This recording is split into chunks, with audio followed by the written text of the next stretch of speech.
पाही तीर्थयात्रे जाय चुकू नको परिक्रमा कशा पद्धतीने करावी नर्मदा मैयाचीच परिक्रमा का आपण चिंतन ऐकलं खऱ्या अर्थाने बसा बसा 2 मिनिटं फक्त आता अवघे 10 मिनिटं राहिली आपली 10 मिनिटं जादा होती का हा नर्मदा मैयेचं वैशिष्ट्य काही आगळं वेगळं आहे जेणेकरून नर्मदा मैयेची परिक्रमा आपल्या जीवनामध्ये घडावी सहसा परिक्रमा न होण्याकरता खूप याची कृपा लागते खऱ्या अर्थाने आपल्या त्र्यंबकवरती जाधव सरांवरती नर्मदा मैयेची कृपा होती म्हणून परिक्रमा पूर्ण झाली महाराज परिक्रमा 130 दिवसात नर्मदा मैयेची परिक्रमा पूर्ण केली परंतु परिक्रमा करत असताना किती अडथळे आले असतील त्र्यंबक सरांचा पायाचे बोट फ्रॅक्चर झालेले पडले पाय मुरगाळलाच नाही तर पायाचे बोट फ्रॅक्चर झालेले आणि पायाचे बोट फ्रॅक्चर झालेले असताना जेणेकरून असं केल्यानंतर तरी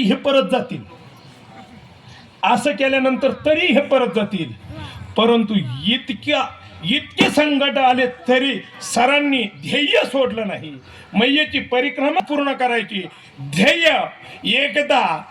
सकाम असेल आणि सकाम असूनही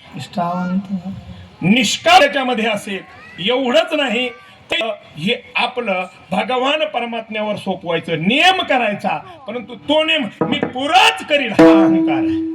तोच अहंकार मला नडला होता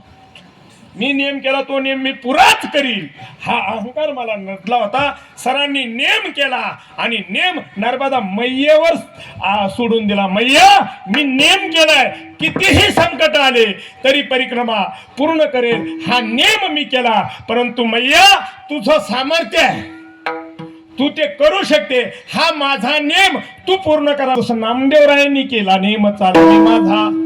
तसं सरांनी नर्मदा त्याचा परिणाम सर नर्मदा मैया पूर्ण पार पडली आणि आज त्या निमित्ताने आपण सर्वजण एकत्रित येऊन त्या परिक्रमेच्या समारोपामध्ये आपण सर्वजण खऱ्या अर्थाने सर्वांनी येऊन एवढा मोठा उत्सव केला